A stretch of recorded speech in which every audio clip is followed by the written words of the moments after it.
Bienvenue dans cette troisième et dernière vidéo consacrée à l'œuvre de l'artiste Joseph Vernet, peintre magistral du XVIIIe siècle.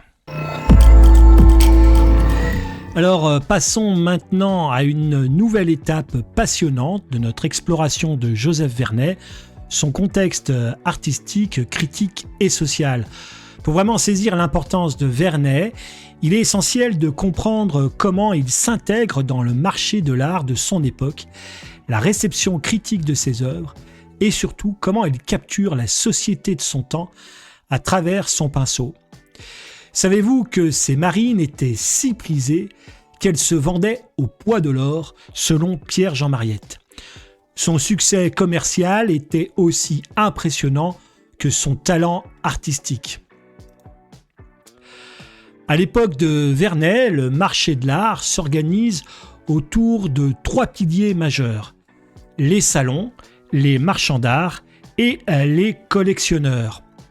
Si vous vouliez briller dans le milieu artistique parisien, il fallait faire sensation aux salons organisés par l'Académie royale. Ces événements publics étaient les vitrines par excellence pour les artistes, où les œuvres étaient exposées, alors on peut voir qu'elles étaient exposées du sol au plafond, et également jugées par un public large allant des amateurs aux critiques influents. Vernet, en participant régulièrement à ces salons, s'assure une visibilité et se construit une solide réputation. Joseph Vernet était devenu membre de l'Académie royale de peinture et de sculpture, lors de sa commande sur les vues des ports de France. Cette institution prestigieuse jouait un rôle central dans le monde artistique français au XVIIIe siècle. Son rapport avec l'Académie était significatif, car il en était non seulement membre, mais aussi conseiller, ce qui témoigne de son statut élevé et de la reconnaissance de son talent dans le milieu artistique de l'époque. L'Académie royale de peinture et de sculpture était une institution influente qui régulait la formation des artistes, organisait des expositions, les fameux salons, et définissait les normes artistiques. En tant que membre et conseiller, Vernet participait à ces activités, contribuant ainsi à façonner le goût et les pratiques artistiques de son temps. Mais ce n'est pas tout. Les marchands d'art jouent également un rôle clé en tant qu'intermédiaire entre les artistes et les riches collectionneurs. Vernet a su tirer parti de ces réseaux, notamment en entretenant des relations avec de grands marchands qui faisaient circuler ses œuvres à travers l'Europe. On pourrait presque dire que Vernet était un habile marketeur avant l'heure, sachant se rendre incontournable auprès des grands mécènes de son époque. Il avait des protecteurs locaux, par exemple.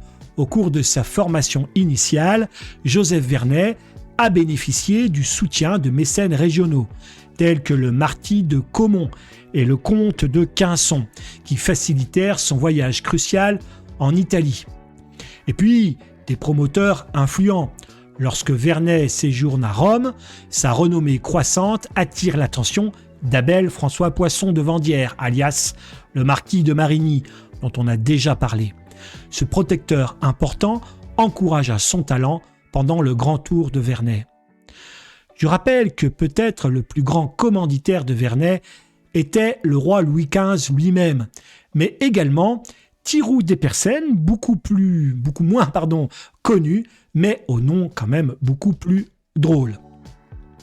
Alors, où se situait Vernet dans ce marché dynamique ? Eh bien, il était l'un des artistes les plus en vue, mais aussi parmi les mieux payés. Son talent unique pour capturer la mer et les paysages lui a permis de se positionner sur un créneau spécifique, très recherché par les collectionneurs. C'est ce qui explique que ses œuvres aient été commandées par la cour, mais aussi par des collectionneurs privés. En devenant un artiste indispensable, Vernet a su à la fois garantir sa place dans les cercles de l'élite artistique et asseoir sa prospérité financière. Son influence sur le réseau intellectuel de son époque allait bien au-delà des cercles du salon et des peintres. Vernet aurait par exemple dissuadé son ami Bernardin de Saint-Pierre de détruire le manuscrit de Paul et Virginie après un échec de lecture en salon, montrant son influence au-delà du monde de la peinture. Les œuvres de Vernet ont globalement été très bien accueillies par ses contemporains, et particulièrement par les critiques influents, comme Diderot. Diderot, grand amateur d'art, peut-être l'un des premiers critiques d'art, voyait en Vernet un peintre capable de parler à travers ses paysages. Il admirait sa capacité à capturer la lumière, à rendre les éléments naturels vivants et à composer des scènes réalistes tout en conservant une certaine poésie. Pour Diderot, regarder un tableau de Vernet, c'était un peu comme voyager sans quitter la pièce. Diderot dira « Les Marines de Vernet sont autant pour moi des tableaux d'histoire que les 7 sacrements de Poussin. » Et Alexandre Dumas, dans son roman Pauline, imagine un Joseph Vernet si obsédé par l'exactitude de ses peintures qu'il l'imagine sur le mât d'un bateau attaché pendant une tempête afin de retranscrire au mieux l'atmosphère de celle-ci. Il dit « Un spectacle prodigieux de la mer déchaînée par la tempête que Vernet voulut voir et regarda inutilement du mât du vaisseau où il s'était fait attacher. » Mais attention, la critique n'était pas que louange. Certains reprochaient à Vernet certaines froideurs dans ses compositions, une approche trop technique au détriment de l'émotion. On retrouvait ici le débat entre réalisme et expressivité. Vernet était perçu par certains comme un virtuose, mais moins doué pour émouvoir le spectateur de façon profonde. Ces critiques soulignent un aspect intéressant. Vernet excellait dans la représentation fidèle de la nature, mais la charge émotionnelle de ses œuvres pouvait, selon certains, paraître plus contenue. Mais Vernet, malheureusement, n'a guère mieux réussi dans la description des hommes que dans celle des objets inanimés. Jamais il n'a mis sur ses figures cette vérité, ce relief, cette force qui distingue ses arbres, ses rochers et ses eaux. Voltaire dira de lui « C'est un petit homme assez laborieux ». Le plus drôle, c'est que Fréron et Voltaire se détestaient cordialement et qu'ils étaient assez d'accord quand même sur leur rejet de Vernet. Le succès de Vernet a aussi alimenté des débats passionnés. En particulier, certains critiques s'interrogeaient sur l'équilibre entre le réalisme documentaire et l'art plus idéaliste. Vernet, en cherchant à représenter les ports avec une précision presque scientifique, tout en gardant une touche artistique, était au cœur de ces discussions. Il incarnait une figure de l'artiste à la croisée des chemins, entre tradition et innovation, entre réalité et idéalisation. Au-delà de la pure beauté de ces paysages, les tableaux de Vernet sont autant de fenêtres ouvertes sur la société de son époque. Dans ses vues de port, par exemple, il ne se contente pas de peindre des bateaux ou des bâtiments. Il représente aussi les activités humaines avec une grande diversité. Les marchands, les ouvriers, les soldats, tous ces personnages racontent une histoire sociale. Ils montrent les échanges commerciaux, la vie maritime, mais aussi les inégalités et la hiérarchie qui structurait la société du XVIIIe siècle. En somme, Vernet observe son époque avec un œil acéré et nous livre des scènes qui, au-delà de leur dimension esthétique, documentent un mode de vie, des coutumes, des relations sociales. Ses œuvres sont autant de témoignages visuels précieux pour comprendre la France de son temps en pleine effervescence commerciale et culturelle. Il est donc intéressant de se demander si Vernet se contente d'observer ou s'il porte un jugement à travers ses œuvres. Certains éléments laissent penser qu'il adopte une position neutre, se focalisant avant tout sur l'exactitude. Mais cette neutralité apparente ne signifie pas absence d'engagement. À travers le choix des sujets, la manière de composer ces scènes, on perçoit tout de même une volonté de célébrer une certaine grandeur française, celle de la puissance maritime, du commerce florissant. Sans être explicitement politique, Vernet participe à sa manière à la construction d'une image idéalisée de la société française. Imaginez un instant les yeux de Louis XV fixés sur la carte de France, mesurant l'importance cruciale des ports pour son royaume. En pleine guerre de succession d'Autriche et de 7 ans, et la mer devient un champ de bataille où la France se bat bec et ongle contre l'Angleterre, Louis XV va ainsi apprécier le travail de Vernet. Louis XV le sait bien, maîtriser les mers, c'est contrôler le commerce, les colonies et donc la richesse. C'est pour ça qu'il demande à Joseph Vernet de parcourir la côte française et de capturer la splendeur des ports. Ces tableaux sont donc un véritable outil de propagande. Ils montrent une France forte, ambitieuse, prête à rivaliser avec ses ennemis. Vernet devient donc les yeux du roi, immortalisant ce que Louis XV veut que le monde retienne, la grandeur maritime de son royaume, même dans un contexte où les défaites s'accumulent.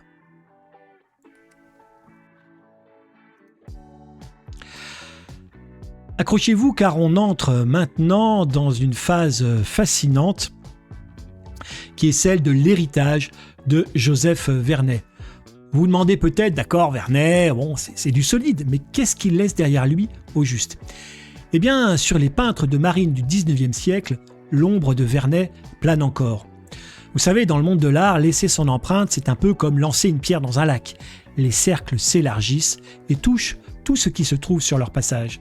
Pour Vernet, ces cercles ont atteint les peintres de marine du 19e siècle, tels que Eugène Isabey ou Jean-Baptiste-Henri Durand-Bragé. Ces artistes ont grandi avec les ports de France de Vernet comme référence absolue, et ils ont appris à peindre les vagues, les ciels chargés et les ports avec la rigueur qu'aura a légué ce maître du XVIIIe siècle. Mais là où Vernet cherchait un équilibre entre réalisme et composition théâtrale, les peintres du siècle suivant se sont davantage penchés vers le réalisme pur et dur, parfois à la limite du dramatique. On est passé de l'élégante mise en scène de Vernet à des tempêtes grandioses et des naufrages spectaculaires. L'influence de Vernet sur William Turner, le grand peintre anglais de la première moitié du XIXe siècle, est confirmée par les études que ce dernier a menées sur les maîtres précédents. Des expositions regroupant les œuvres des deux artistes mettent en lumière Vernet comme un prédécesseur important. Cependant, Turner a progressivement exploré une voie plus expérimentale en mettant davantage l'accent sur la lumière, la couleur et l'émotion, se démarquant ainsi des méthodes plus traditionnelles de Vernet.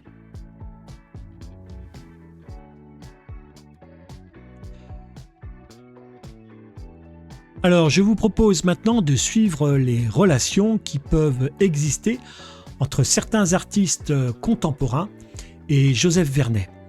Ces thèmes de prédilection comme la lumière, l'espace, le paysage, les variations atmosphériques sont des questionnements que l'on retrouve chez de nombreux artistes. Je ne vais vous proposer que quelques rapprochements, mais on pourrait bien entendu multiplier les dialogues avec de nombreux autres artistes que ceux que je vais vous présenter. Imaginez-vous devant une œuvre monumentale de Joseph Vernet, contemplant la perfection de la perspective et la beauté de la lumière qui caresse les installations portuaires.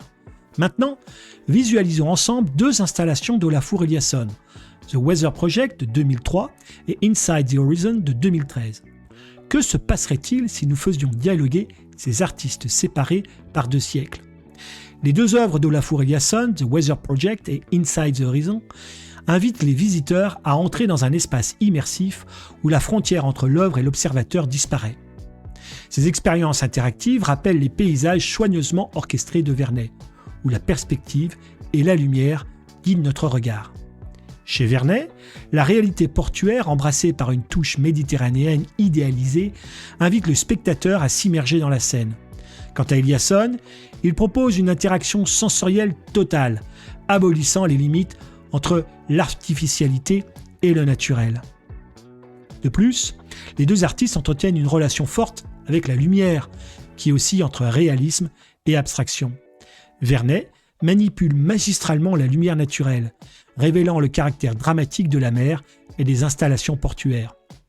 Eliasson, lui, construit des espaces utopiques, éclairés par des jeux de lumière colorés, transcendant les perceptions habituelles. Si Vernet avait eu accès aux technologies actuelles, aurait-il osé briser les codes classiques de la peinture pour explorer des dimensions nouvelles comme le fait Eliasson ? Difficile à dire, mais il est indéniable que les approches respectives de ces deux artistes interpellent et inspirent mutuellement. Leur interrogation commune sur la place de l'humain face à son environnement et leur aptitude respective à représenter l'espace et le temps les renient de manière évidente. Sur l'œuvre de gauche, on peut voir une série de photos représentant des horizons, d'ailleurs photographiées avec cette règle des 2/3, 1/3, d'où la four Eliasson, et à droite son installation The Weather Project, que je ne vais pas décrire en profondeur car il existe beaucoup d'informations là-dessus sur Internet. Je vous propose de plonger à nouveau dans l'abysse des mers et de nous laisser porter par les profonds secrets que Joseph Vernet et Hiroshi Sugimoto ont puisés dans l'infinité de l'océan. Examinons ensemble les connexions et disparités entre ces deux maîtres de l'art qui ont tous deux exploité la perspective atmosphérique, le cadrage et la ligne d'horizon ainsi que la lumière. Tout d'abord, concentrons-nous sur la perspective atmosphérique.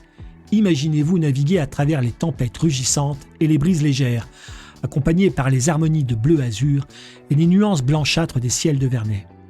Comparez-la alors à la radicale simplicité des seascapes de Sugimoto, où l'absence de turbulence et le vide, apparent, masquent la complexité du chaos aquatique.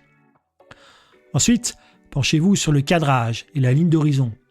Suivez les histoires racontées par Vernet, à travers ses multiples détails, son activité humaine foisonnante et sa ligne d'horizon basse, amplifiant la majesté des paysages. Opposez-la à la modestie de Sugimoto, qui divise harmonieusement ses images en deux parties égales, mer et ciel, engendrant un sentiment de paix et de méditation. Finalement, contemplons la lumière. Immergez-vous dans la danse des ombres et des lumières de Vernet, modulant les volumes, conférant une âme aux installations portuaires. Contemplez maintenant la luminosité uniforme et diffuse de Sugimoto, qui évoque un monde plat et cohérent, oscillant entre apparition et disparition, entre ici et ailleurs. Constatons enfin les écarts entre ces deux virtuoses. Vernet, en storyteller accompli, nous narre des chroniques de tumulte et de prospérité humaine, alors que Sugimoto, fidèle à sa vision minimaliste, privilégie le silence et la retenue.